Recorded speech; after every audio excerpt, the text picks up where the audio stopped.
Hi guys, welcome back. This episode will be about Iceland.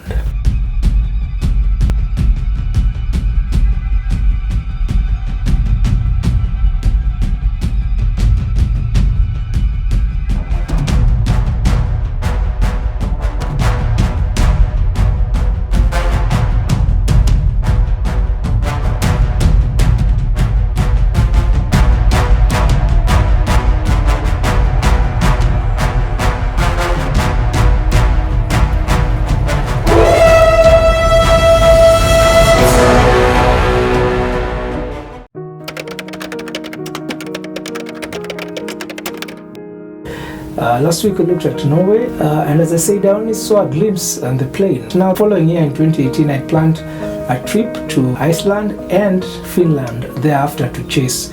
The plan was to have at least 3 nights in Iceland where I could try and do the chasing, and then 1 night in Rovaniemi in Finland. Just in case I didn't see anything in Iceland, maybe I would have had a chance to see something in Finland. So these were actually very expensive trips for me, but I had this bag already beaten me. I needed to see the Northern Lights.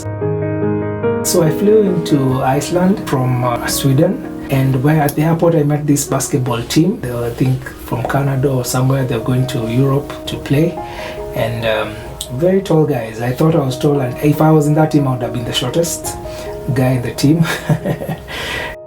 And so from there I took a bus at Reykjavik airport, and I went down to the town itself. I booked a good room actually. It was expensive, but it was a nice, like an apartment in Reykjavik, from which I could be able to go to the different places I wanted to.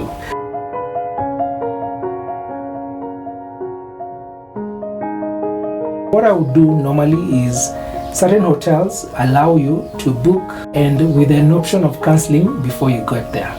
Mostly that's what I go for first.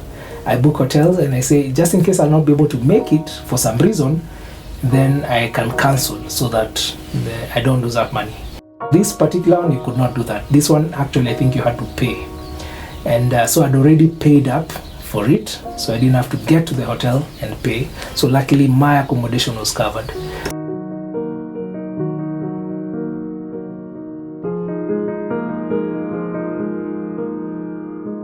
I booked a tour that first night, so immediately I got to the room, I put my stuff in, and then I went to the bus stop. I waited for the bus. They drove us out of town because to see the Northern Lights you need to be in an area with very low light pollution, and in the town you have a lot of buildings with lights, and that just pollution that will mess your chances of seeing the Northern Lights. The 3 conditions that you really need in order to see the Northern Lights: it needs to be like a cold night where the sky is totally clear, so clouds will mess it up. We saw that in Norway. Clouds mess it up. You need, the solar activity that causes the Northern Lights. You need that to be there, and then you need darkness. You need to be in an area that is dark enough. So that's what they did. They took us a bit far off. We got to a place, and funny enough, I didn't know there was actually there was a water body. Maybe even it was the sea or something. But because my focus was all on the Northern Lights on top, I saw these things later in the camera because it was, it was dark, so you could not tell there was actually an ocean there. It was an awesome night. It was the first time we went out, we saw it, but many people were disappointed that night because when they were looking, they were expecting to see a lot with their eyes. They would see, I'm not seeing anything, but they would come to my camera and see what photos I've taken. They're like, what? That's out there? They're like, yeah, but in the eyes you probably just see a small green shimmer or something small, And when it got to a certain point, I remember some people starting screaming, yeah, but it was still a bit disappointed, and luckily the tour guides decided, okay, if we don't see it tonight, you have another chance to go like tomorrow night. But the next night it was overcast, so no one was going, and so they said they pushed it to the 3rd night that I had, luckily. So the next day I didn't go out. I actually feel like I wasted that day because what happened was I noticed I was having challenges with my debit card. I could not be able to withdraw cash, I could not be able to do stuff. And luckily when I was in Sweden, I withdrew some cash. That was actually important. At least they had pre-booked a lot of things, so I just had enough cash to buy a bit of food. But in Iceland was a bit expensive as well, and I needed to book a tour. I wanted to go to the Black Beach, and that tour was a very nice tour because they take you through certain waterfalls, and it also had a glacier hike. So that at least when you are traveling down for the tour, you'd buy your own meals, your lunch and stuff.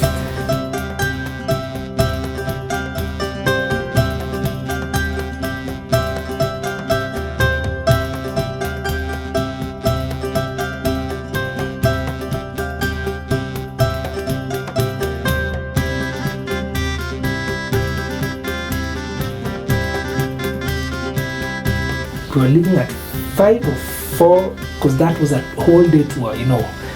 We drove like 2 hours, we had breakfast, then we had to go to the waterfall, then go to do the hike, and then after the hike we had to go all the way like to the farthest area, to the Black Beach. From there now drive all the way back. And it was just, Iceland was beautiful, especially the waterfalls, the tiny horses.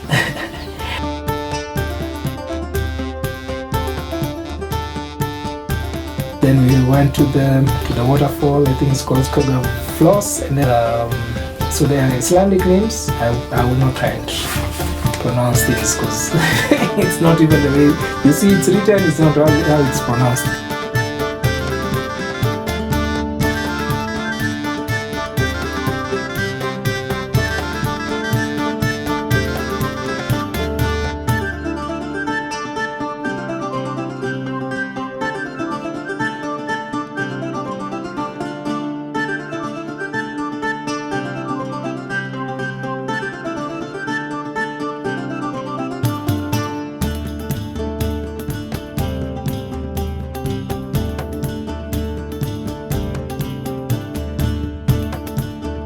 And this tour, I can say I would recommend that lady.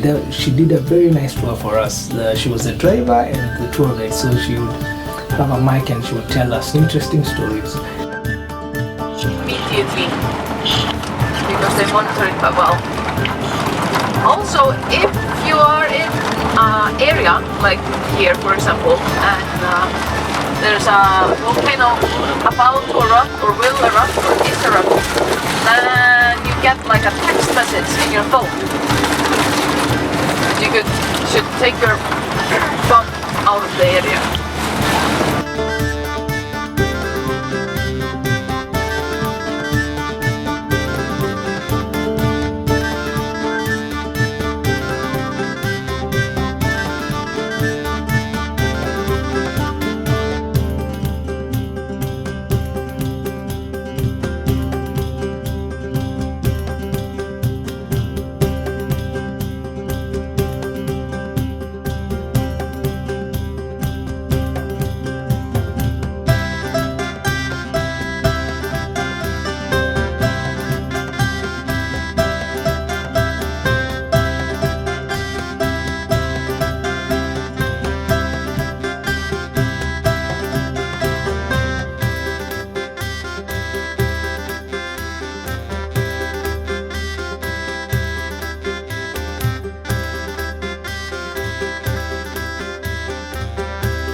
Iceland is one of the most expensive countries. People go there and, like for me, at some point I bought bread, and in the apartment I had like tea, so I would just that's what I would have, because at least during the day I would eat, maybe I would travel somewhere I would eat. But this one day that I didn't really go out that much, I ended up just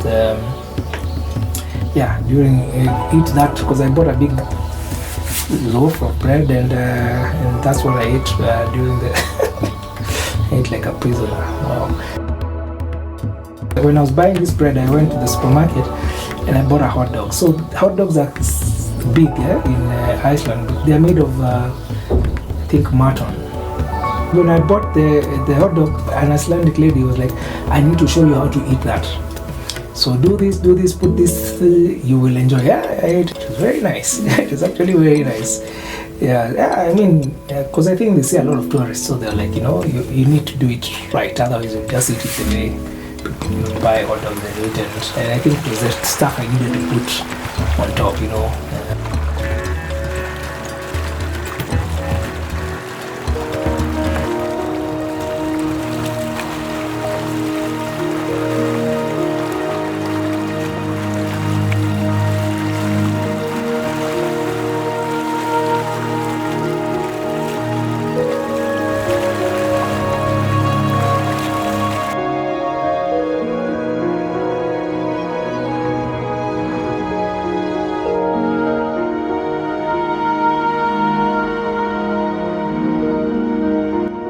We went to that black sandy beach, and then when you're coming back, we went saw another waterfall.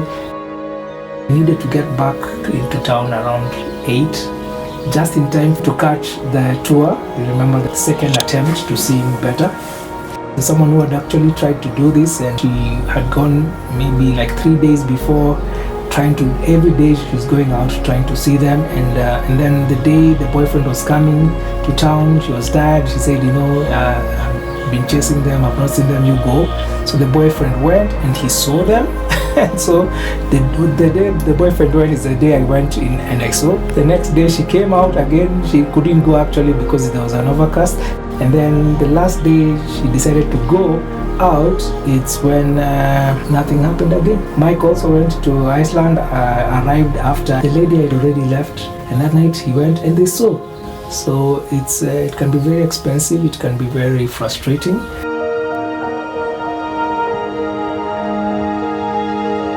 And one thing people are told, when you go to these things, please don't use the flash. And guys kept using the flash. One thing I discovered is the guys who are chasing, like for me, the same way I went the first time out, I went with a camera that could not have helped me when I was there, because I was holding it in my hand. I thought it was something you would say and take a photo of. I didn't know that you need, like now the second time I went, I bought a new camera that I could actually do manual settings for ISO, aperture and all those things. And I bought a tripod stand so that I could be able to ensure that I put it's steady, you take the photo. And it wasn't always perfect, but at least you needed that. So you would see guys, yes, they have the tripods, they have the cameras, very good cameras, but guys don't understand, you don't use the flash. This is not, someone thought, because it's dark, let me use the flash.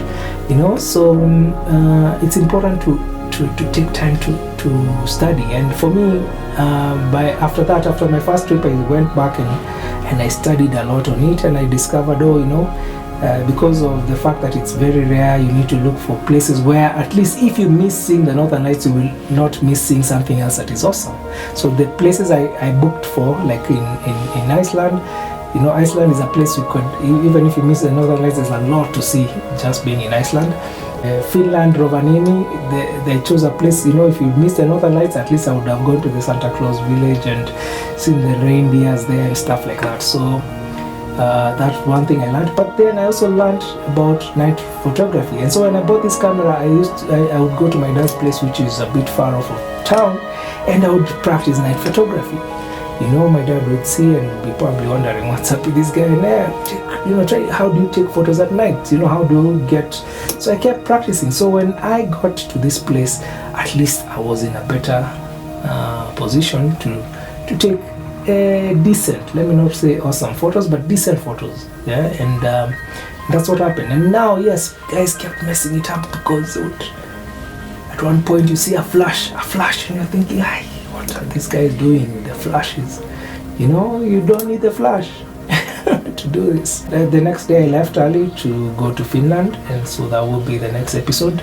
So don't forget to subscribe to my channel, hit the notification bell, leave a like and a comment, and see you on the next one.